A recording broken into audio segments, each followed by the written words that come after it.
할아버지, 엄마, 집에 계신데요? 9살 하은이의 한마디가 장례식장의 공기를 얼어붙게 만들었습니다. 뭐라고?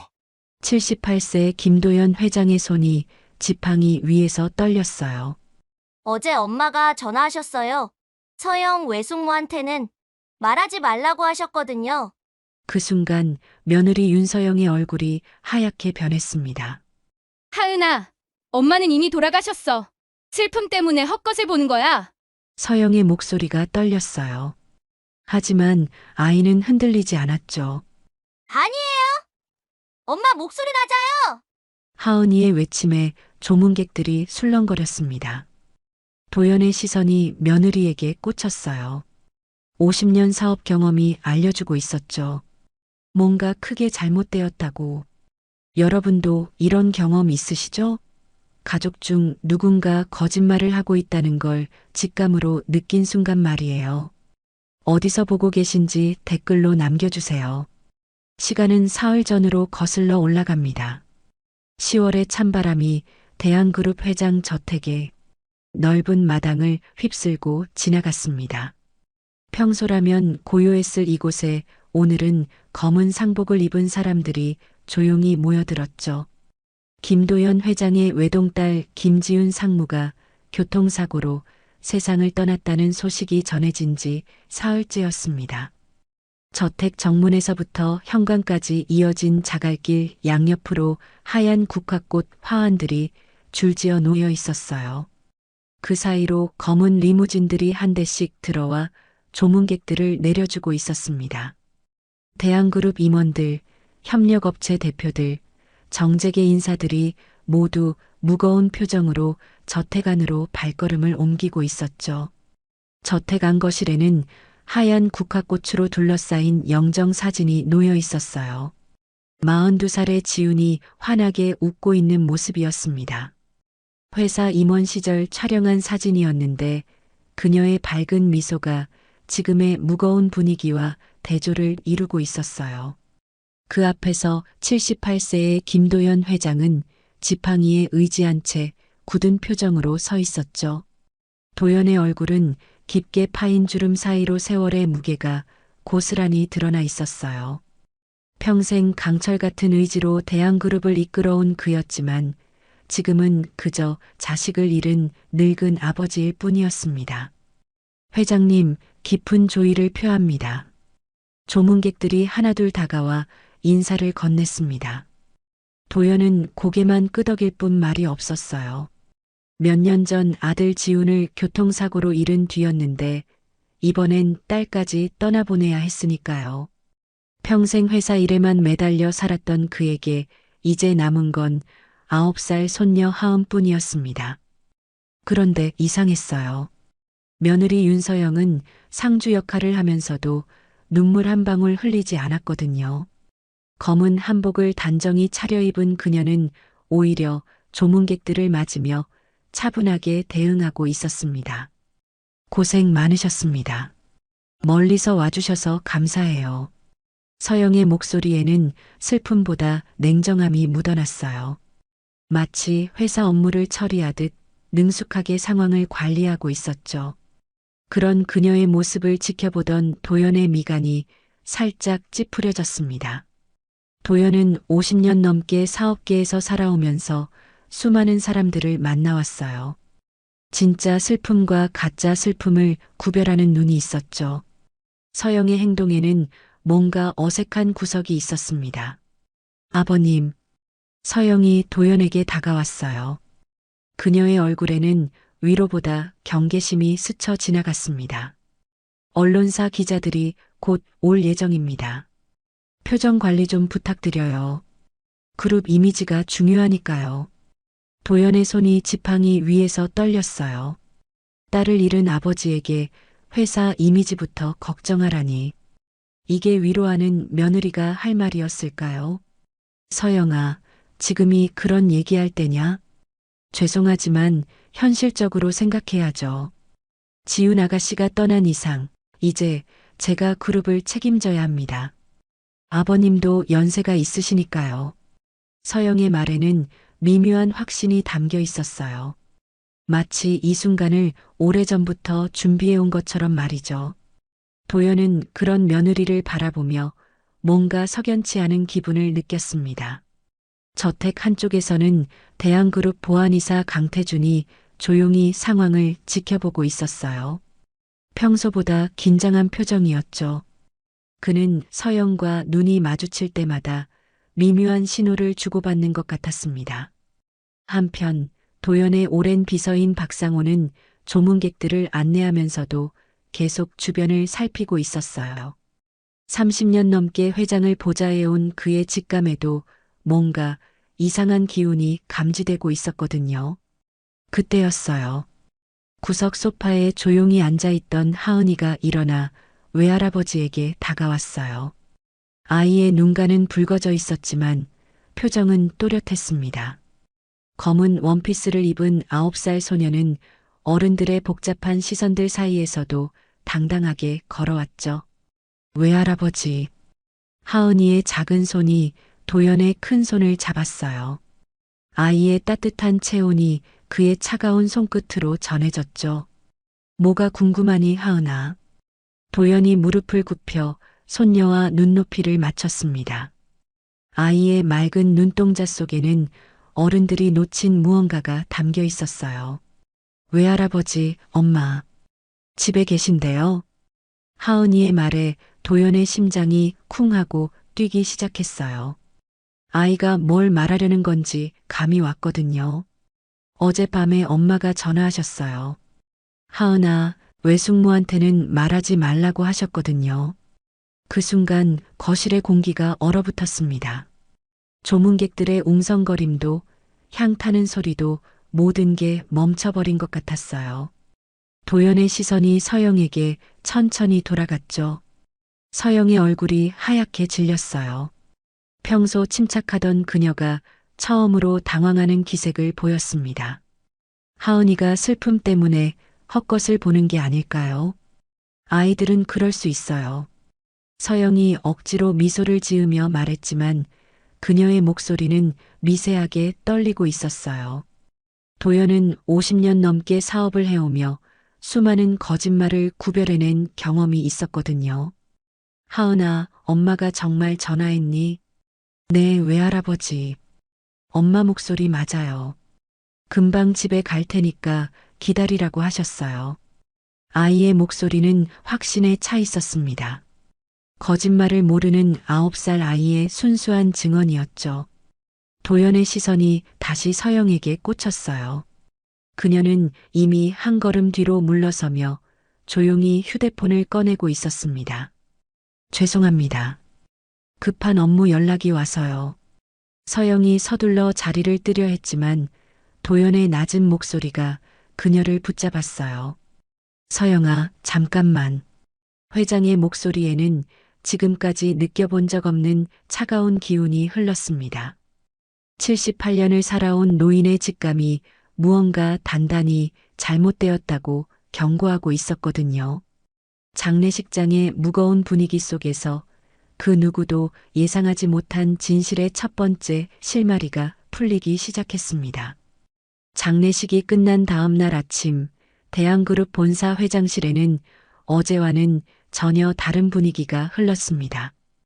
김도연 회장은 평소보다 일찍 출근해 책상 앞에 앉아 있었어요. 밤새 잠을 이루지 못한 듯 그의 눈가에는 짙은 그늘이 드리워져 있었죠. 오전 9시 윤서영이 회장실 문을 두드렸습니다. 검은 정장 차림의 그녀는 어제의 상복 대신 평소 입던 단정한 업무복을 입고 있었어요.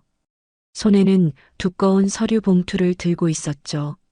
아버님, 안녕하세요. 서영의 목소리는 어제보다 훨씬 차분했습니다. 마치 슬픔의 시간이 끝나고 이제 현실로 돌아왔다는 듯한 분위기였어요. 도연은 고개만 끄덕였을 뿐 말이 없었습니다. 급하게 정리해야 할 일들이 있어서 왔어요. 서영이 책상 위에 서류 봉투를 내려놓았습니다. 봉투에서 나온 건 지분 이양 서류와 대표이사 변경 신청서였어요. 모든 문서가 이미 완벽하게 준비되어 있었죠. 지훈 언니는 사망하셨으니까 대표직은 저 하나로 정리해야죠. 회사 운영에 공백이 생기면 안 되거든요. 서영의 말은 논리적이었지만 도연의 가슴에는 차가운 바람이 불어왔어요.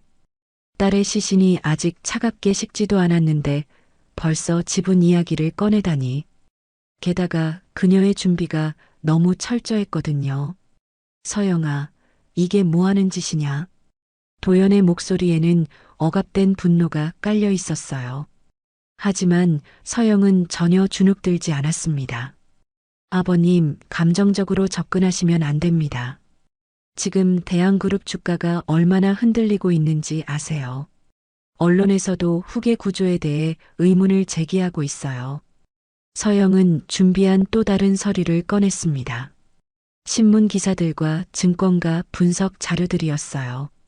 모든 게 그녀에게 유리하게 해석되어 있었죠. 지훈이가 남긴 지분도 이미 제가 상속받았고 지훈 언니 몫까지 합치면 저는 이미 대한그룹의 최대 주주입니다. 도연의 손이 떨렸어요. 서영의 말이 사실이었거든요. 몇 년 전 아들 지훈이 사고로 세상을 떠난 뒤 그의 지분은 자연스럽게 아내인 서영에게 넘어갔었죠.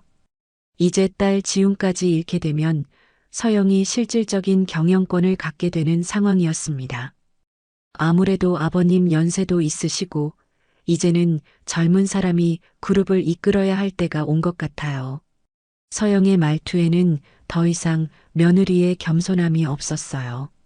오히려 승리를 확신하는 경영자의 모습이 드러나고 있었죠. 도연은 그런 그녀를 바라보며 뒤늦게 깨달았습니다. 자신이 평생 가족보다 회사를 우선시하며 살아온 결과가 바로 이것이라는 걸 말이에요. 그런데 아버님, 서영이 다시 입을 열었어요. 이번에는 목소리에 미묘한 경계심이 섞여 있었죠. 어제 하은이가 이상한 말을 했다고 들었는데 혹시 아이가 정신적 충격을 받은 건 아닐까요? 전문의 상담을 받아보는 게 어떨까 싶어요. 도연의 눈이 날카로워졌습니다. 서영이 하은이의 증언을 무력화시키려는 의도가 뻔히 보였거든요.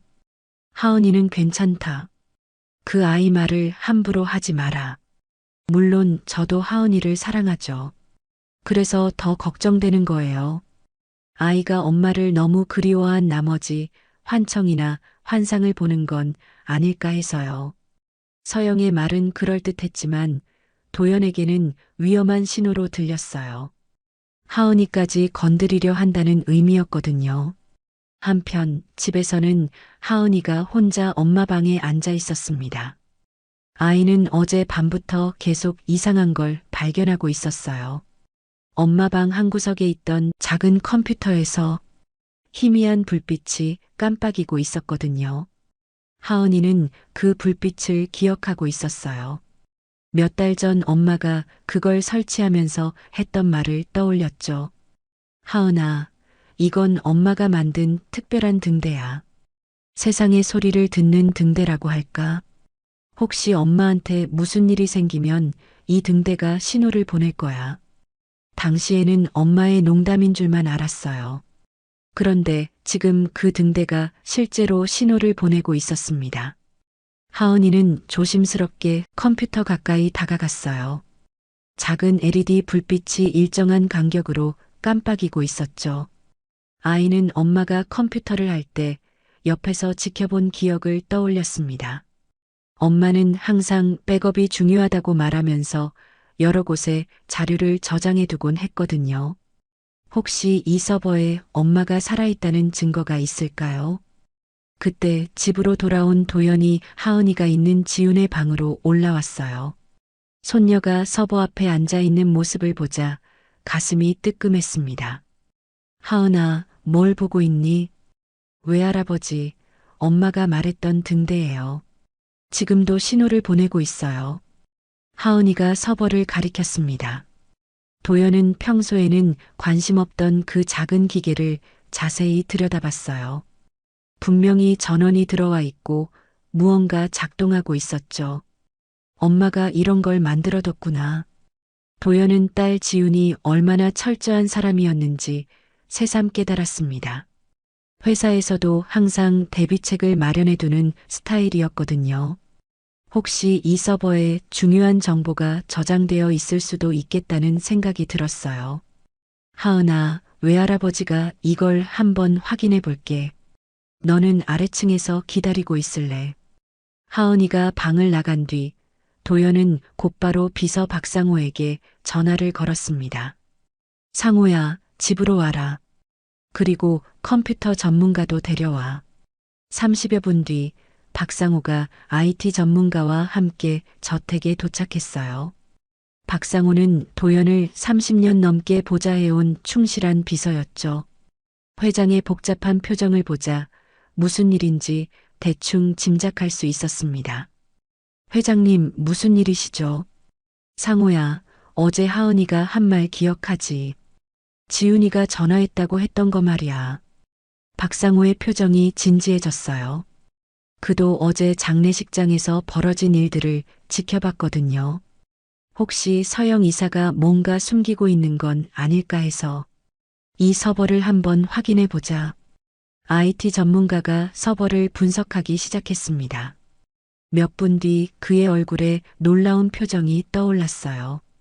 이건 상당히 정교한 백업 시스템이네요. 원격 접속 로그도 남아있고 최근까지 누군가 이 서버에 접속했던 흔적이 있습니다. 도연과 박상호가 동시에 몸을 앞으로 기울였어요. 언제까지 접속 기록이 있나? 어제까지도 접속 기록이 있어요. 그것도 새벽 시간대에 말이죠. 그 순간 도연의 등골에 오한이 흘렀습니다. 어제는 지훈의 장례식 날이었거든요. 죽은 사람이 자신의 장례식 날 밤에 서버에 접속했다는 말인가요? 회장님, 이 서버에는 대한그룹 내부 데이터들이 상당량 저장되어 있습니다.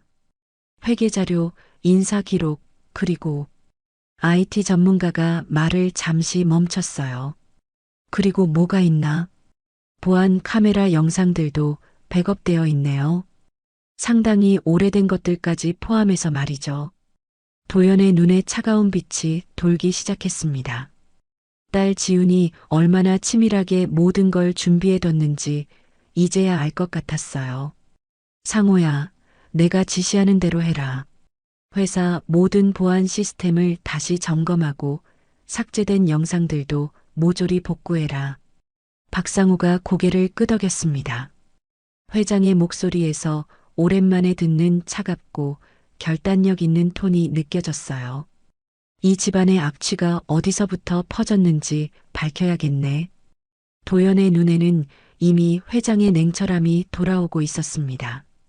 지난 몇 년간 상실감에 빠져 있던 그가 마침내 진실을 찾기 위해 움직이기 시작한 거죠.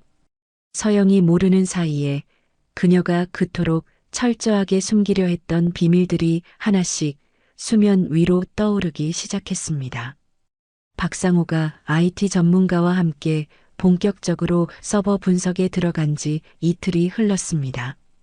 대한그룹 본사 지하에 있는 보안 관제실에서는 밤낮 없이 작업이 계속되고 있었어요. 삭제된 CCTV 데이터들을 하나씩 복구해내는 과정이었죠. 박 비서님, 이상한 게 발견됐습니다. IT 전문가의 목소리에 긴장감이 묻어났어요. 컴퓨터 화면에는 며칠 전 새벽 시간대의 보안 영상이 재생되고 있었습니다. 이 영상을 보세요. 지훈 상무님 사고 당일 새벽 2시경입니다. 화면 속에는 대한그룹 사옥 지하 주차장의 모습이 나타났어요. 평소라면 텅 비어 있어야 할 시간인데 검은색 승용차 한 대가 주차되어 있었죠. 그리고 그 옆에는 사설 앰뷸런스가 대기하고 있었습니다. 박상호의 표정이 굳어졌어요. 뭔가 심상치 않은 상황이 벌어지고 있다는 걸 직감했거든요. 계속 재생해 보세요. 영상이 이어지자 더욱 충격적인 장면이 펼쳐졌습니다. 의식을 잃은 채 들것에 실려 나오는 여성의 모습이 보였어요. 그 여성은 분명히 김지윤이었습니다. 이게 무슨 일이죠? 지훈 상무님이 교통사고를 당한 건 낮 시간이었는데 박상우가 중얼거렸지만 영상은 계속 재생되고 있었어요. 앰뷸런스 옆에서 지시하고 있는 남성의 모습도 선명하게 찍혀 있었죠. 저 사람 누구죠? 차량 번호를 추적해 봤더니 강태준 보안이사 명의로 등록된 차량입니다.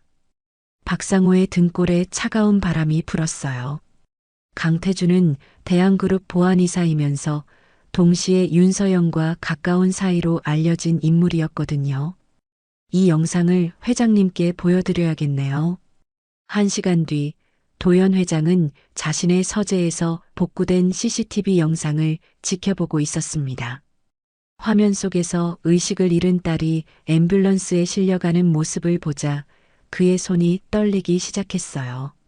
회장님, 더 확인해 본 결과 이 앰뷸런스는 정식 의료기관 소속이 아닙니다. 사설업체에서 운영하는 거였어요.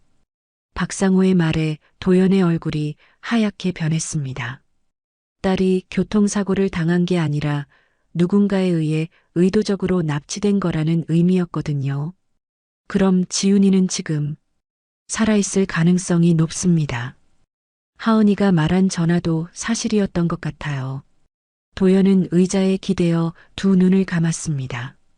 온몸에 힘이 빠지는 느낌이었어요. 동시에 분노가 치밀어 오르기 시작했죠. 내 아들의 아내가 내 딸을 없앴구나. 도연의 목소리는 떨리고 있었지만 그 안에는 차가운 분노가 담겨 있었어요. 지훈의 죽음도 이제 의심스러워지기 시작했습니다.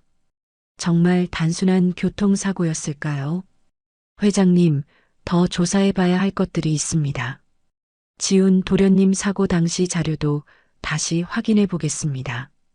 박상우가 조심스럽게 말을 꺼냈어요. 그도 같은 의심을 하고 있었거든요. 그래, 다 뒤져봐라.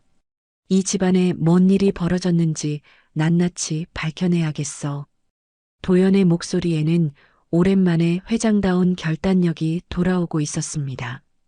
그는 평생을 회사를 위해 바쳤지만 정작 가족은 지켜주지 못했다는 자괴감에 빠져 있었거든요.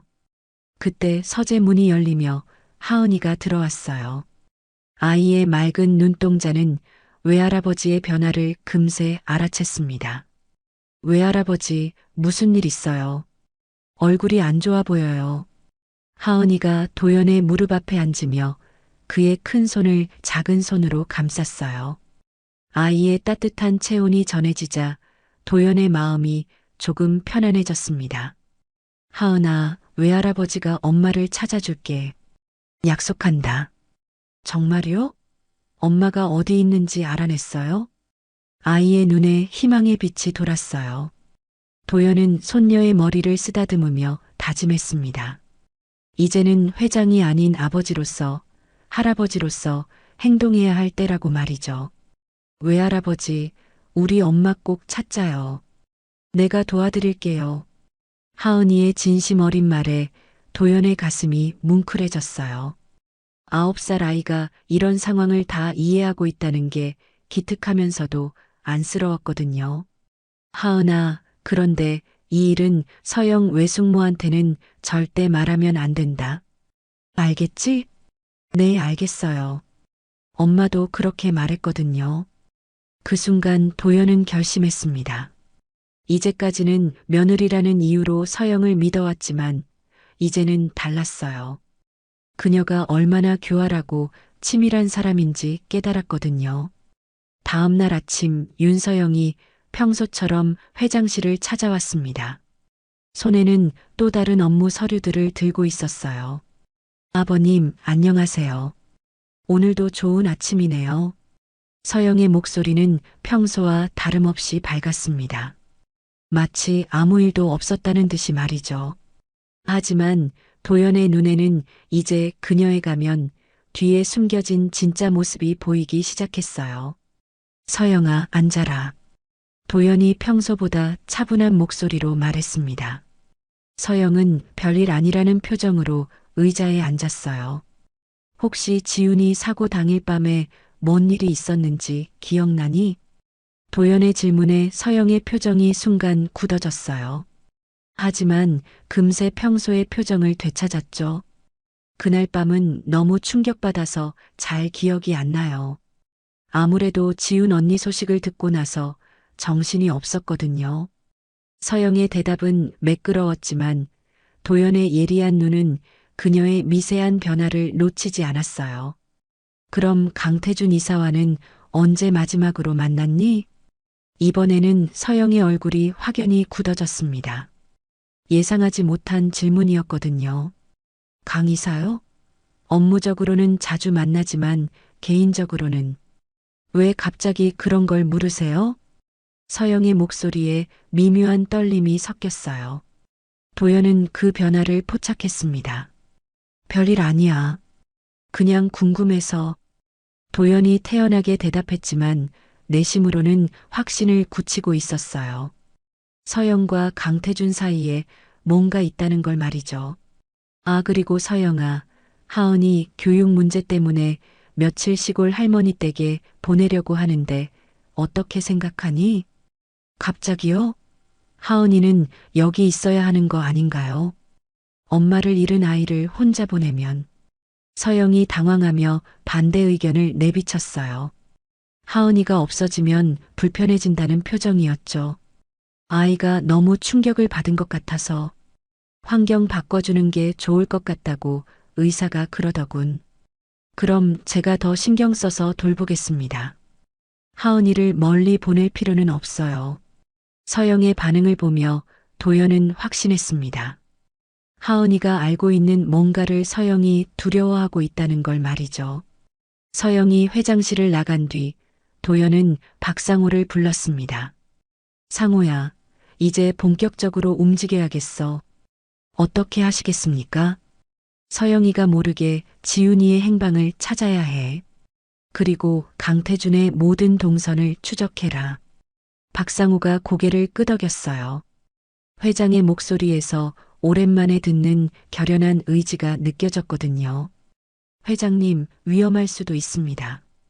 상대방이 이미 2번이나 알고 있어. 하지만 이제 더 이상 물러설 수 없다. 내 가족을 지켜야 해. 도연은 창밖을 바라보며 결심을 다졌습니다. 평생 회사만 보고 살았던 그가 마침내 가족을 위해 싸우기로 결정한 순간이었어요. 좋다. 이제 이 늙은이도 연극 한번 해보자. 도연의 눈에는 차가운 결의가 서려 있었습니다. 서영이 그토록 교활하게 준비해온 게임에 이제 그도 참여하기로 한 거였죠. 하지만 이번에는 그녀가 상대해야 할 적수가 만만치 않을 거였습니다. 78년을 살아온 노회한 경영자의 진짜 실력을 보여줄 때가 온 거니까요. 저택에서는 하은이가 여전히 엄마 방에서 깜빡이는 서버 불빛을 지켜보고 있었습니다. 아이의 마음속에도 외할아버지와 같은 결심이 자리 잡고 있었어요. 엄마를 꼭 찾겠다는, 그리고 나쁜 사람들에게는 절대 지지 않겠다는 의지 말이죠. 사흘이 지난 오후 대한그룹 본사 회장실에서는 평소와 다른 분위기가 흘렸습니다. 김도연 회장이 책상에 앉아 서류를 들여다보고 있었는데 평소의 날카로운 집중력 대신 멍한 표정을 띠고 있었어요. 마치 무언가를 놓치고 있는 것처럼 말이죠. 윤서영이 회장실 문을 열고 들어섰습니다. 손에는 새로운 계약서 뭉치를 들고 있었어요. 평소보다 자신만만한 걸음걸이였죠. 아버님, 오늘 컨디션은 어떠세요? 서영의 목소리에는 묘한 관심이 담겨 있었어요. 마치 환자를 대하는 보호자 같은 톤이었죠. 도연은 고개를 들어 그녀를 바라봤지만 눈빛이 평소보다 흐릿해 보였습니다. 서영아, 너 누구더라? 도연이 갑자기 엉뚱한 말을 했어요. 서영의 얼굴에 놀라움이 스쳤지만 금세 미묘한 미소로 바뀌었죠. 아버님, 저예요. 서영이요. 지훈이 아내. 아, 그래. 지훈이. 도연이 중얼거리며 이마를 짚었습니다. 마치 기억을 더듬는 것처럼 보였어요. 그런데 지훈이는 지훈이는 어디 있었지? 이름이 뭐더라? 그 말에 서영의 눈이 반짝였어요. 회장이 정말로 기억에 문제가 생긴 건지 아니면 연기인지 확신할 수 없었지만 일단은 유리한 상황이었거든요. 아버님, 지훈 언니는 사고로 돌아가셨잖아요. 벌써 잊으셨어요? 서영의 목소리에는 가짜 연민이 섞여 있었어요. 하지만 내심으로는 기뻐하고 있었죠. 아, 그랬지. 사고로. 도연이 머리를 감싸쥐며 고통스러워하는 표정을 지었습니다. 서영은 그런 그를 바라보며 더욱 확신에 찬 표정을 지었어요. 역시 연세가 드셔서 힘드시죠? 요즘 많이 혼란스러워 하시는 것 같아요. 서영의 말투가 점점 거만해지고 있었어요. 마치 치매 걸린 시아버지를 대하는 며느리처럼 말이죠. 그래서 제가 전문 의료진을 모셔왔어요. 아버님 상태를 정확히 진단받아 보시는 게 어떨까요? 서영이 미리 준비해둔 명함을 내밀었습니다. 정신과 전문의 명함이었어요. 하지만 그 의사는 이미 서영에게 매수된 상태였죠. 의사? 나한테 왜 의사가? 아버님, 건강이 가장 중요하잖아요. 혹시 모르니까 검사 한번 받아보세요. 서영의 제안에는 숨겨진 의도가 있었어요. 도연을 정신적으로 무능력한 상태로 만들어 법적으로 후견인을 세우려는 계획이었거든요. 그때 회장실 문이 열리며 하은이가 들어왔습니다. 아이는 평소처럼 외할아버지를 만나러 온 거였어요. 하지만 분위기가 이상하다는 걸 금세 눈치챘죠. 외할아버지, 안녕하세요. 하은이가 밝게 인사했지만 도연은 여전히 멍한 표정이었어요. 아이는 서영의 차가운 시선을 느끼며 조심스럽게 다가갔습니다. 하은아, 외할아버지 지금 컨디션이 안 좋으시니까 나중에 와라. 서영이 아이를 내쫓으려 했지만 하은이는 물러서지 않았어요. 외숙모, 엄마 방 불빛이 또 반짝였어요. 어젯밤에도 계속 깜빡거렸거든요. 하은이의 말에 서영의 얼굴이 순간 하얗게 변했어요. 그녀의 손이 미세하게 떨리기 시작했죠. 그건 그냥 오류야. 전자제품이 가끔 그럴 수 있어. 서영이 억지로 평정심을 유지하려 했지만 목소리에는 숨길 수 없는 불안이 스쳐 지나갔습니다. 오류가 아니에요. 엄마가 말했던 등대 신호예요. 규칙적으로 깜빡거리고 있어요. 하은이의 확신에 찬 말에 서영의 얼굴이 더욱 굳어졌어요. 아이가 너무 많은 걸 알고 있다는 생각이 들었거든요. 하은아, 엄마는 이미 돌아가셨어. 그런 말하면 안 돼. 서영의 목소리가 날카로워졌어요. 평소에 가면 같은 친절함이 사라지고 진짜 모습이 드러나기 시작했죠. 아니에요. 엄마는 살아계셔요. 전화도 하셨고 등대 신호도 보내고 계시거든요. 하은이가 목소리를 높였습니다. 9살 아이가 어른에게 대든 건 처음이었어요. 하지만 엄마에 대한 확신은 누구도 흔들 수 없었죠. 하은아, 조용히 해. 서영이 화를 내며 일어났어요. 그 순간 그녀의 진짜 성격이 고스란히 드러났습니다. 도연은 그런 며느리의 모습을 지켜보며 속으로 확신을 굳혔어요. 연기가 성공하고 있다는 걸 말이죠. 한편 박상호는 하은이가 말한 서버 신호를 추적하기 위해 IT 전문가와 함께 저택에서 작업하고 있었습니다. 며칠 전 발견한 비상 서버에 새로운 접근 방법을 시도하고 있었어요.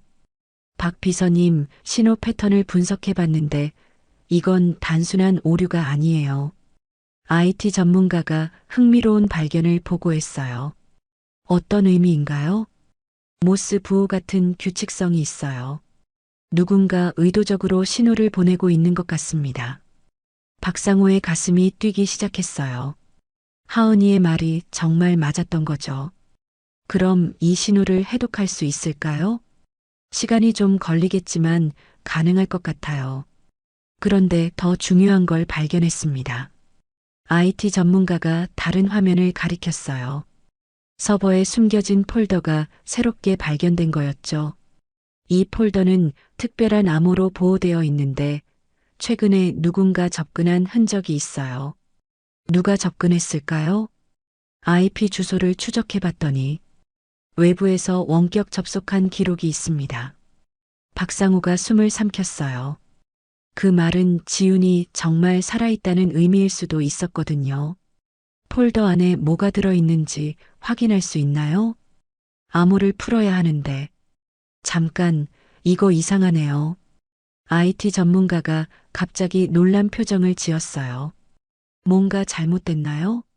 아니요, 오히려 놀라운 발견이에요. 이 서버에 음성 파일들이 대량으로 저장되어 있어요. 그런데 녹음 날짜를 보니까 언제죠? 지훈 도련님이 돌아가시기 며칠 전부터 최근까지예요. 그리고 여기 윤서영 이사와 강태준 이사의 대화 내용도 있습니다. 박상호의 손이 떨렸어요. 지훈이 얼마나 치밀하게 모든 걸 준비해뒀는지 이제야 알 것 같았거든요. 그 내용을 들어볼 수 있을까요? 네, 재생해 보겠습니다. 스피커에서 흘러나온 건 서영과 강태준의 대화였어요. 며칠 전에 녹음된 것 같았죠. 지훈이 너무 많은 걸 알고 있어. 지훈처럼 처리해야 할 것 같은데. 조심해야 해. 이번에는 실수하면 안 돼. 걱정 마. 교통사고로 꾸미면 아무도 의심하지 않을 거야. 그 대화 내용을 들은 박상호의 얼굴이 하얗게 변했어요. 지훈의 죽음도 사고가 아니었다는 뜻이었거든요. 이걸 회장님께 즉시 보고 드려야겠어요.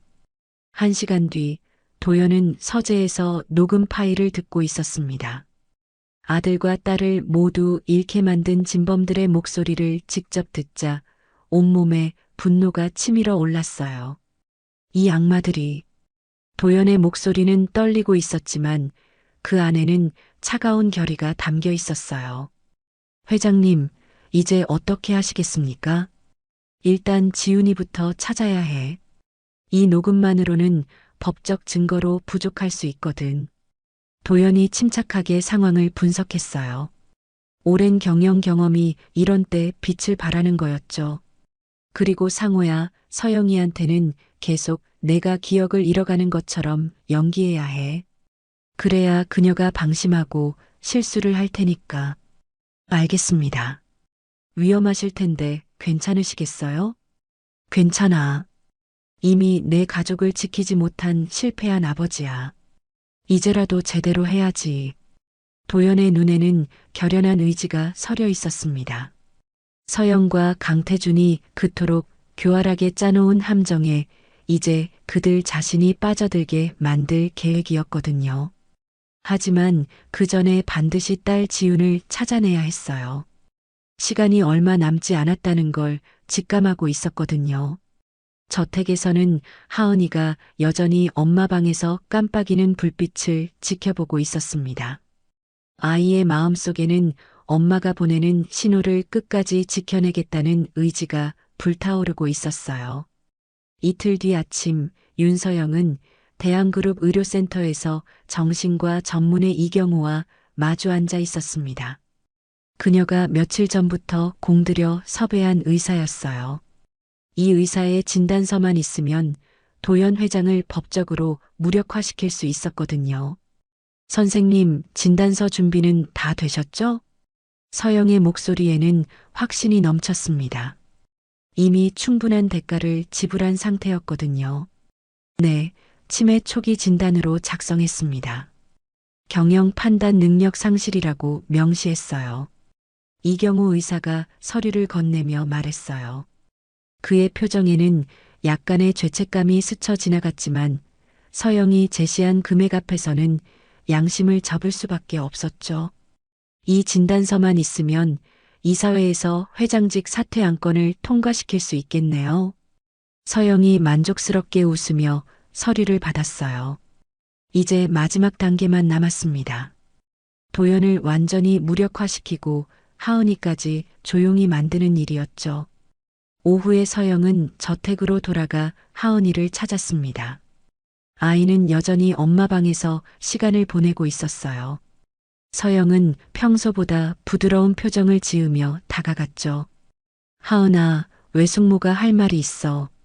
서영이 아이 옆에 앉으며 말했어요. 하지만 그녀의 눈동자 깊은 곳에는 차가운 계산이 숨어 있었죠. 하은아, 이제 엄마는 떠났다고 말해야 해. 그래야 모두 편해져. 서영의 말에 하은이가 고개를 들었어요. 아이의 맑은 눈동자가 서영을 똑바로 바라봤죠. 엄마는 떠나지 않았어요. 엄마는 집에 계시거든요. 하은이의 대답이 서영의 심장을 찔렀습니다. 9살 아이의 순수한 확신이 그녀의 모든 계획을 위협하고 있었거든요. 하은아, 외숙모 말 잘 들어야지. 내가 계속 그런 말하면 외할아버지가 더 아프셔. 서영이 아이를 설득하려 했지만 하은이는 흔들리지 않았어요. 외할아버지는 아프지 않으세요. 그냥 슬프실 뿐이에요. 엄마를 찾으면 다 괜찮아질 거예요. 아이의 말에 서영의 얼굴이 굳어졌어요. 하은이가 생각보다 훨씬 영리하다는 걸 깨달았거든요. 그때 서영의 휴대폰이 울렸습니다. 강태준에게서 온 전화였어요. 여보세요? 서영 씨, 문제가 생겼어요. 그때 간호사 중에 누군가 우리 일을 알고 있는 것 같아요. 강태준의 목소리에는 긴장감이 가득했어요. 서영의 표정이 순간 일그러졌죠. 뭔 소리예요? 자세히 말해봐요. 병원에서 퇴직한 간호사가 있잖아요. 그 사람이 박상우한테 연락했다는 얘기를 들었어요. 서영의 손이 떨리기 시작했어요. 계획에 예상치 못한 변수가 생긴 거였죠. 한편 대한그룹 본사에서는 박상우가 퇴직 간호사 김순희와 조용한 카페에서 만나고 있었습니다. 김순희는 60대 중반의 베테랑 간호사였어요. 몇 달 전 정년 퇴직한 그녀는 그동안 마음에 걸렸던 일을 털어놓기로 결심했었죠. 박 비서님, 제가 연락드린 건 양심상 말씀드려야 할 것 같아서예요. 김순희의 목소리에는 진정성이 담겨 있었어요. 어떤 일이었나요? 몇 달 전에 사설 앰뷸런스가 저희 병원에 온 적이 있어요. 의식을 잃은 여성 환자를 데려왔는데 뭔가 이상했거든요. 박상우가 긴장하며 몸을 앞으로 기울였어요. 그날 사설 앰뷸런스 요청서를 확인해 봤는데 강태준 이름으로 되어 있었습니다. 그런데 환자는 김지윤 상무님이었어요. 김순희의 증언에 박상우의 가슴이 뛰기 시작했어요. 결정적인 증거가 나온 거였죠. 그 환자분은 지금 어디 계신가요? 며칠 뒤에 다른 곳으로 이송됐어요. 그것도 몰래 새벽에 말이죠. 저는 그때부터 계속 마음에 걸렸거든요. 박상우는 즉시 이 내용을 도연 회장에게 보고하기 위해 자리를 일어났어요. 1시간 뒤 도연은 서재에서 박상우의 보고를 들으며 고개를 끄덕였습니다. 상우야, 이제 모든 퍼즐이 맞춰지는군. 도연의 목소리는 차분했지만 그 안에는 결연한 의지가 담겨 있었어요. 주주총회에서 심판을 내릴 때가 왔군. 도연이 창밖을 바라보며 말했어요. 며칠 뒤면 정기 주주총회가 열릴 예정이었죠. 서영은 그 자리에서 자신을 몰아내려 할 거였지만 도연에게는 다른 계획이 있었습니다. 회장님, 위험하지 않을까요? 상대방도 필사적일 텐데요. 괜찮아.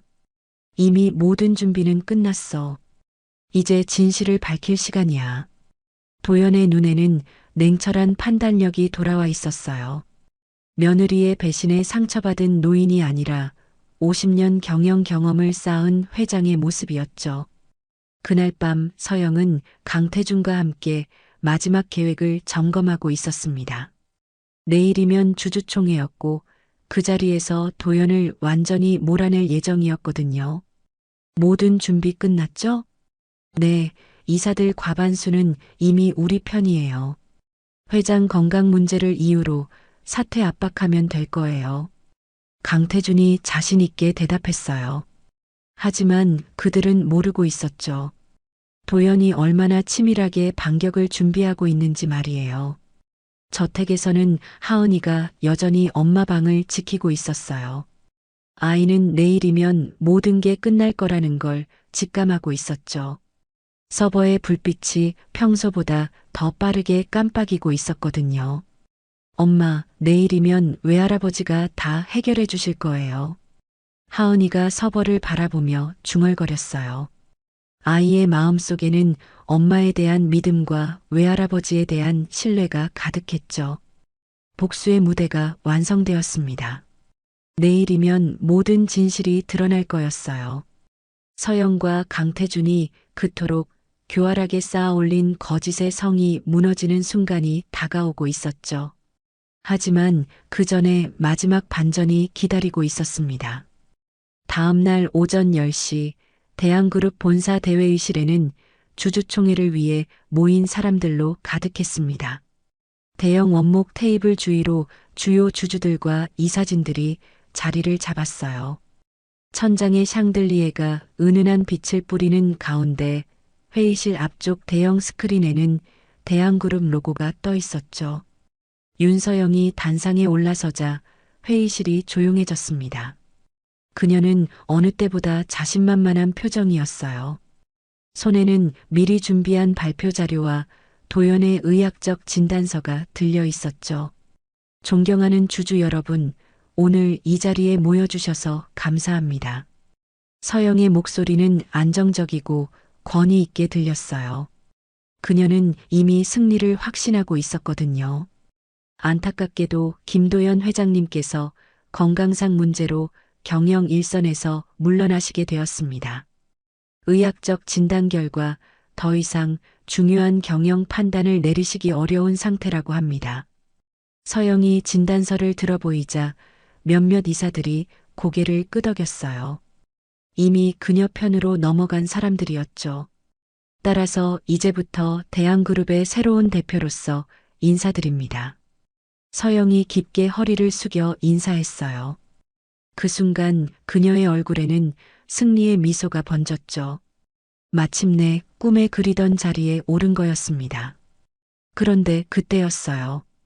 회의실 뒤편에서 김도연 회장이 천천히 일어섰습니다. 지팡이를 짚고 있었지만 그의 걸음걸이는 평소보다 훨씬 당당했어요. 며칠 전까지의 흐릿한 눈빛도 사라지고 날카로운 시선이 돌아와 있었죠. 잠깐만. 도연의 목소리가 회의실에 울려 퍼졌습니다. 서영의 얼굴이 순간 하얗게 변했어요. 분명히 치매 진단을 받은 상태인데 목소리가 너무 또렷했거든요. 회장님, 지금 컨디션이 좋지 않으시니까 좀 쉬세요.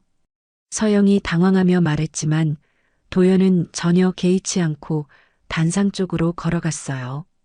서영아, 내가 정말 치매에 걸렸다고 생각하니? 도연의 말에 회의실이 술렁거리기 시작했습니다. 이사들도 상황을 파악하지 못하고 있었어요. 박상호. 도연이 부르자 박상호가 회의실 뒤편에서 나타났어요. 손에는 노트북을 들고 있었죠. 스크린 준비됐나? 네, 회장님. 박상호가 노트북을 조작하자 대형 스크린의 화면이 바뀌었습니다. 대한그룹 로고 대신 CCTV 영상이 나타났어요. 화면 속에는 며칠 전 새벽 대한그룹 지하 주차장의 모습이 생생하게 펼쳐졌습니다. 의식을 잃은 김지훈이 들것에 실려 앰뷸런스로 옮겨지는 장면이었어요. 그리고 그 옆에서 지시하고 있는 서영과 강태준의 모습이 선명하게 찍혀 있었죠. 이게 뭐죠? 한 이사가 놀라며 물었어요. 회의실 안의 모든 사람들이 숨을 죽이고 화면을 지켜보고 있었죠. 내 딸을 납치하는 장면이야. 도연의 차가운 목소리가 회의실에 메아리 쳤습니다.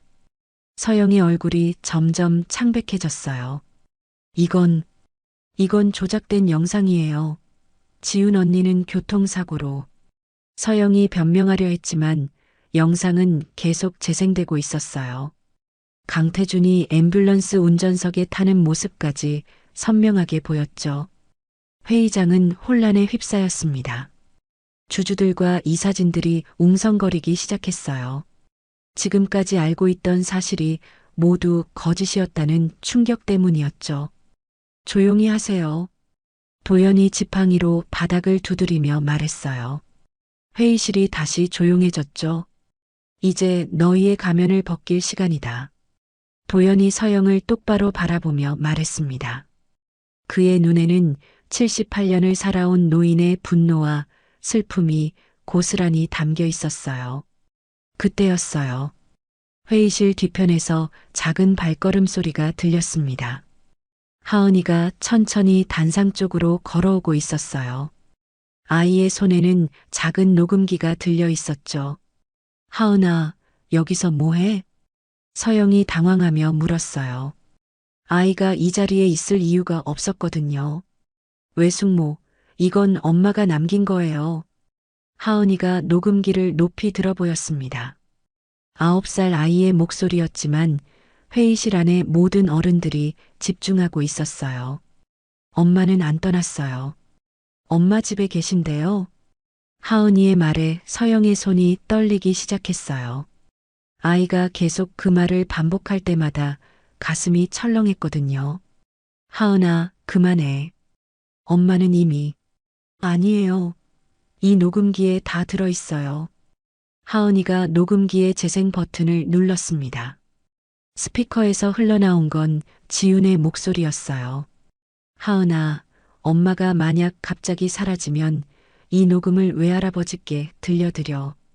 그리고 서영 외숙모한테는 절대 말하지 마. 지훈의 목소리를 들은 회의실 안의 사람들이 모두 깜짝 놀랐어요. 분명히 죽었다고 알려진 사람의 목소리였거든요. 녹음은 계속 이어졌습니다.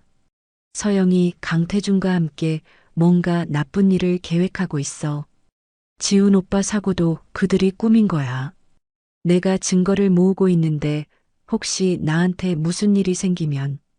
그 순간 서영이 녹음기를 빼앗으려 했지만 박상호가 재빨리 막아섰어요. 놔주세요. 이건 위조된 거예요. 서영이 소리쳤지만 이미 늦었어요. 녹음 파일은 회의실 음향시설을 통해 선명하게 재생되고 있었거든요. 강태준이 지훈 오빠 차에 손을 댔어. 브레이크 계통을 조작했다고 실수로 말한 걸 녹음했어. 그들은 지금 나까지 제거하려고 해. 지훈의 녹음이 끝나자 회의실은 완전히 조용해졌습니다. 모든 사람들이 충격에 빠져 있었어요. 이제 알겠나? 도연이 서영을 바라보며 말했어요. 그의 목소리는 차분했지만 그 안에는 분노가 가득했죠. 내 아들을 죽이고 내 딸을 납치한 게 바로 너희들이야. 서영이 뒤로 비틀거렸어요. 모든 계획이 무너지는 순간이었거든요. 아니에요. 이건 다 거짓이에요. 서영이 마지막으로 변명하려 했지만 회의실 안의 시선들이 이미 그녀를 향해 차갑게 변해 있었어요. 그때 회의실 문이 열리며 경찰들이 들어왔습니다. 박상우가 미리 연락해둔 거였어요. 윤서영 씨, 김지훈 씨 납치 혐의로 체포합니다. 경찰관이 수갑을 꺼내자 서영의 얼굴이 완전히 하얗게 변했어요. 하지만 그녀는 아직 포기하지 않았습니다. 증거가 어디 있어요? 김지훈은 이미 죽었다고요. 서영의 마지막 발악이었어요. 하지만 도연은 이미 모든 걸 준비해두고 있었죠. 지훈이는 살아있어. 그리고 곧 여기 올 거야. 도연의 말에 모든 사람들이 놀랐어요. 하은이의 얼굴에는 희망의 빛이 돌았죠. 모든 시선이 회의실 입구로 향했습니다. 과연 김지훈이 정말 나타날까요? 아니면 이것도 도연의 또 다른 연극일까요? 회의실 안의 긴장감이 절정에 달했습니다. 하은이의 외침이 회의실에 울려 퍼진 직후 박상우가 준비된 듯 회의실 뒤편으로 향했습니다. 그곳에는 미리 대기하고 있던 방송국 기자단이 있었어요. 카메라와 조명 장비들이 이미 설치되어 있었죠. 여러분, 지금부터 충격적인 진실을 공개하겠습니다. 박상우가 마이크를 잡고 말했어요. 그의 목소리는 떨리고 있었지만 확신에 차 있었죠. 김지훈 상무는 교통사고로 사망한 것이 아닙니다. 아직 생존해 있습니다. 기자들 사이에서 웅성거림이 일어났어요. 회의실 안의 주주들과 이사진들도 경악한 표정을 지었죠. 대형 스크린의 화면이 다시 전환되었습니다. 이번에는 어느 조용한 별장의 병실 모습이 나타났어요. 하얀 침대에 누워있는 여성의 모습이 선명하게 보였죠. 지훈 언니. 하은이가 소리치며 스크린을 향해 달려갔어요. 화면 속의 여성은 분명히 김지훈이었습니다. 얼굴은 창백했지만 분명히 살아 숨쉬고 있었어요. 화면 속 지훈이 카메라를 향해 천천히 고개를 돌렸습니다. 그녀의 입술이 움직였지만 소리는 들리지 않았어요. 목소리를 잃은 상태였거든요. 하지만 그녀의 눈에서 흘러내리는 눈물이 모든 걸 말해주고 있었죠. 지훈이 힘겹게 손을 들어 하은이를 향해 흔들었어요. 그 순간 하은이의 눈에서도 눈물이 쏟아졌죠. 엄마가 살아있어요. 아이의 외침에 회의실 안의 모든 사람들이 숙연해졌어요. 며칠 전까지만 해도 장례식을 치른 사람이 살아서 자신의 딸과 만나고 있는 모습이었거든요. 윤서영은 완전히 절망에 빠진 표정이었어요. 그녀의 마지막 희망마저 사라진 순간이었죠. 아니야. 이건 가짜야. 합성된 영상이라고. 서영이 절규하며 스크린을 향해 달려들려 했지만 경찰관들이 그녀를 제지했어요. 이제 그만 포기하세요. 경찰관이 수갑을 채우려 하는 순간 회의실 문이 다시 열렸습니다. 이번에는 70대 초반으로 보이는 남성이 들어왔어요. 대한그룹의 오랜 운전기사였던 장노인이었죠. 장노인은 평소와 달리 정장을 차려입고 있었어요. 손에는 작은 나무 상자를 들고 있었죠. 그의 표정은 진지했고 걸음걸이에는 묘한 권위가 느껴졌습니다. 회장님, 이제 이걸 공개할 때가 된 것 같습니다. 장노인이 도연에게 다가가며 말했어요. 도연이 고개를 끄덕이자 장노인은 상자를 열었습니다. 상자 안에는 작은 USB 메모리가 들어 있었어요. 장노인이 그것을 박상호에게 건네자 박상호는 즉시 노트북에 연결했죠. 이게 뭔가요? 한 기자가 물었어요. 장노인이 대답했습니다. 김지훈 도련님이 사고 당하시기 전날 밤에 제게 맡기신 영상입니다. 회의실이 다시 조용해졌어요. 모든 사람들이 스크린을 주시했죠. 화면에 김지훈의 모습이 나타났습니다. 며칠 전 장례식에서 봤던 영정 사진보다 훨씬 생생한 모습이었어요.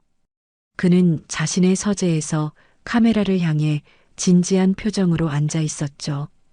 이 영상을 보고 계신다면 저에게 무슨 일이 생겼다는 뜻입니다. 지훈의 목소리가 회의실에 울려 퍼졌어요. 서영의 얼굴이 더욱 하얗게 변했죠.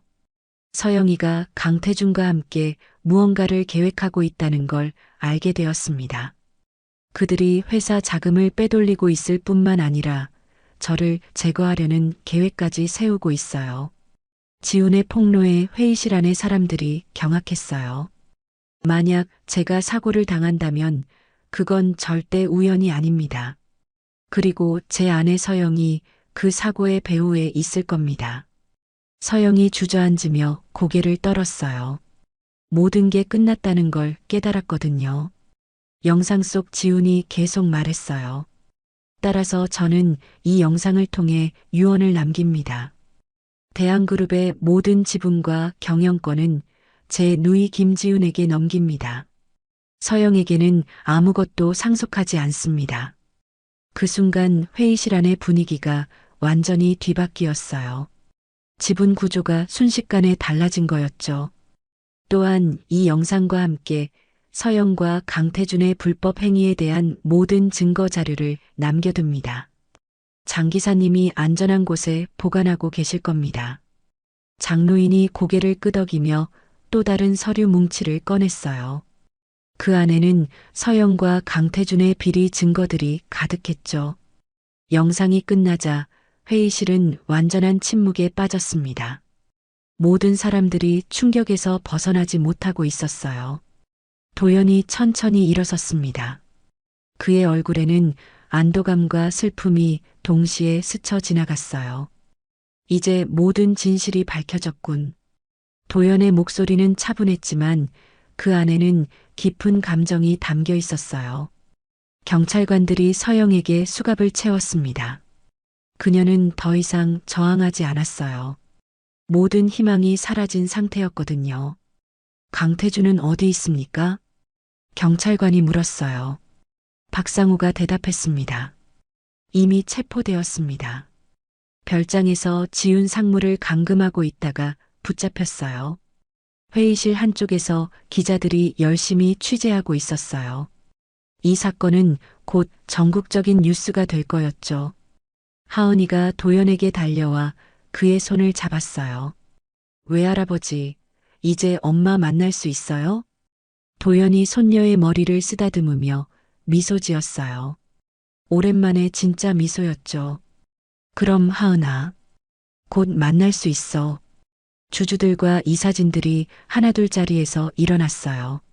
오늘의 주주총회는 누구도 예상하지 못한 결과로 끝난 거였죠. 서영이 경찰에 연행되어 나가면서 마지막으로 도연을 바라봤어요. 그녀의 눈에는 분노와 절망이 뒤섞여 있었죠. 이게 끝이 아니야. 지훈이는 목소리를 잃었어. 평생 말을 못할 거야. 서영의 마지막 독설이었어요. 하지만 도연은 흔들리지 않았습니다. 그래도 살아있어. 그것만으로도 충분해. 회의실이 점점 비워지자 도연과 하은이 그리고 박상우만 남았어요. 장로인도 조용히 그들 곁에 서 있었죠. 장 기사님 고마웠습니다. 도연이 장로인에게 깊이 고개를 숙였어요. 장로인이 없었다면 진실을 밝혀내지 못했을 거였거든요. 당연한 일을 했을 뿐입니다. 회장님. 장로인의 대답은 간결했지만 진심이 담겨 있었어요. 도연은 창밖을 바라보며 두 손을 모았습니다. 오랜 악몽이 끝났다는 안도감이 밀려왔어요. 이제 끝났다. 도연의 말에 하은이가 그의 손을 꼭 잡았어요. 외할아버지, 이제 우리 가족 다시 함께 살 수 있어요? 그럼 하은아, 이제 정말 함께 살 수 있어.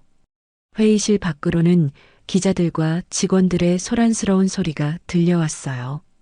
하지만 그들에게는 그 소리들이 희망찬 미래의 시작으로 들렸죠. 긴 악몽이 끝나고 새로운 시작을 알리는 소리였거든요. 스크린에는 여전히 지훈의 모습이 나타나 있었어요. 그녀도 이 모든 상황을 지켜보고 있었죠. 비록 목소리는 잃었지만 그녀의 눈빛은 생생했어요. 딸과 아버지를 다시 만날 날을 기다리고 있는 눈빛이었습니다. 주주총회로부터 일주일이 지난 어느 오후 대한그룹 회장 저택에는 오랜만에 평화로운 기운이 감돌았습니다. 마당 한편에 심어진 은행나무 잎들이 가을바람에 하늘거리며 노란 융단을 만들고 있었어요. 집안에서는 따뜻한 차 끓는 냄새와 함께 조용한 대화 소리가 들려왔죠. 거실 소파에는 김지훈이 조심스럽게 앉아 있었습니다. 며칠 전 병원에서 퇴원한 그녀는 아직 몸이 완전히 회복되지 않은 상태였어요. 목에는 하얀 거즈가 감겨 있었고 목소리를 낼 수는 없었지만 눈빛만큼은 예전보다 더욱 따뜻해 보였죠. 하은이가 엄마 옆에 바짝 붙어 앉아 있었어요. 아이는 엄마가 다시 사라질까봐 한시도 떨어지려 하지 않았거든요. 지우는 딸의 머리를 부드럽게 쓰다듬으며 미소를 지었습니다. 엄마, 정말 보고 싶었어요. 하은이가 지훈의 품에 안기며 말했어요. 그동안 참았던 눈물이 한꺼번에 쏟아졌죠. 지훈도 딸을 꼭 안으며 조용히 눈물을 흘렸습니다. 말은 할 수 없었지만 그녀의 마음은 딸에게 충분히 전해지고 있었어요. 창가에서는 김도연 회장이 정원을 내다보고 있었습니다. 그의 얼굴에는 지난 몇 달간의 고통과 근심이 사라지고 편안함이 자리 잡고 있었어요. 석양이 저물어가는 하늘을 바라보며 그는 깊은 한숨을 내쉬었죠. 하은아. 도연이 손녀를 부르며 창가로 다가왔어요. 아이가 엄마 품에서 고개를 들어 외할아버지를 바라봤죠. 내 말 한마디가 이 집을 살렸구나. 도연의 목소리에는 진심 어린 감사가 담겨 있었어요. 하은이가 용기 내어 한 말이 없었다면 지금의 결과도 없었을 거였거든요. 외할아버지, 이젠 나쁜 비밀은 없어요. 하은이가 맑은 눈동자로 대답했어요. 아이의 순수한 말에 도연과 지훈이 동시에 미소를 지었습니다. 지훈이 딸의 손을 잡고 조용히 고개를 끄덕였어요. 그녀는 입모양으로 천천히 말했습니다. 하은이가 엄마의 입술을 유심히 보더니 번역해줬어요. 엄마가 그래, 우리에겐 좋은 비밀만 남았지라고 하셨어요. 지훈의 따뜻한 미소가 그 말을 확인해줬어요. 앞으로는 서로를 속이는 거짓말이 아니라 서로를 아끼는 마음만 있을 거라는 의미였죠. 그때 박상호가 차를 준비해 가지고 왔습니다. 30년 넘게 이 집을 지켜온 그의 얼굴에도 안도의 기색이 역력했어요. 회장님, 차 준비됐습니다. 고마워, 상호야. 너도 함께 앉아라. 도연이 박상호에게 의자를 권했어요. 주종관계를 떠나 이제는 가족 같은 사이였거든요. 그런데 서영이와 강태준은 어떻게 됐나? 도연이 조심스럽게 물었어요. 아직 하은이가 듣기에는 무거운 이야기일 수도 있었거든요. 둘 다 구속 기소됐습니다. 강태준은 지훈 도련님 살해와 지훈 상무님 납치 혐의로, 서영 씨는 공범으로 처벌받게 될 예정이에요. 박상호의 설명에 도연이 고개를 끄덕였어요. 정의가 실현된 거였지만 마음이 홀가분하지만은 않았죠. 그리고 회장님, 언론에서 인터뷰 요청이 계속 들어오고 있습니다. 당분간은 정중히 거절해줘. 우리 가족이 먼저 회복되는 게 중요해. 도연의 말에 지훈이 고마운 표정으로 아버지를 바라봤어요. 평생 회사 일만 중요하게 여겼던 아버지가 이제는 가족을 우선에 두고 있다는 걸 느꼈거든요. 정원에는 서늘한 가을바람이 불어왔습니다. 나뭇잎들이 바스락거리는 소리와 함께 평화로운 정적이 흘렀어요. 그 고요함 속에서 도연은 차를 천천히 따르며 말했습니다. 가족이란 건 결국 진실을 지키는 용기에서 시작되는 거야. 도연의 말에 모든 사람들이 고개를 끄덕였어요. 하은이도 어른들의 대화를 진지하게 들으며 고개를 끄덕였죠. 외할아버지, 앞으로는 우리가 계속 함께 살 거죠? 하은이의 질문에 도연이 따뜻하게 미소 지었어요. 물론이지, 하은아. 이제 우리는 정말 가족이야. 지훈이 아버지와 딸을 바라보며 행복한 표정을 지었어요. 목소리는 이렇지만 이보다 더 큰 기쁨은 없었거든요.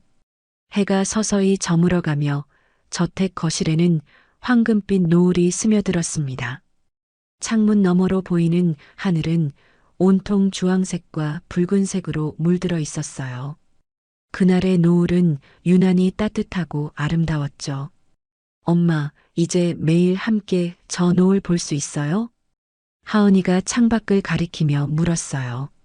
지훈이 딸의 손을 꼭 잡고 고개를 끄덕였습니다. 박상우가 조용히 자리에서 일어났어요. 저는 이만 물러가겠습니다. 가족 시간을 방해하고 싶지 않아서요. 상우야, 너도 우리 가족이야. 굳이 그럴 필요 없어. 도연의 말에 박상우가 감동한 표정을 지었어요. 오랜 세월 함께했지만 이렇게 가족이라는 말을 들은 건 처음이었거든요. 거실 한쪽에서는 지훈이 사용하던 서버가 여전히 조용히 작동하고 있었어요. 이제는 위험 신호가 아니라 희망의 등대 역할을 하고 있었죠. 엄마, 그 등대의 불빛 이제 어떤 의미예요? 하은이가 궁금해하며 물었어요. 지훈이 입모양으로 천천히 대답했고 하은이가 번역해줬죠. 이제는 사랑한다는 신호라고 하세요. 그 말에 모든 사람들이 따뜻하게 웃었어요. 위기의 신호였던 불빛이 이제는 사랑의 메시지가 된 거였죠. 도연이 창밖 정원을 바라보며 말했어요. 내년 봄에는 저 정원에 꽃을 많이 심어야겠어. 지훈이가 좋아하던 장미도 심고 하은이가 좋아하는 해바라기도 심자. 정말요? 우와, 정원이 꽃밭이 되겠네요. 하은이가 신이 나서 손뼉을 쳤어요. 지훈도 행복한 표정으로 딸의 모습을 지켜봤죠. 밤이 깊어가며 저택은 고요해졌습니다. 하지만 그 고요함은 예전의 무거운 침묵과는 달랐어요. 평화롭고 따뜻한 정적이었죠.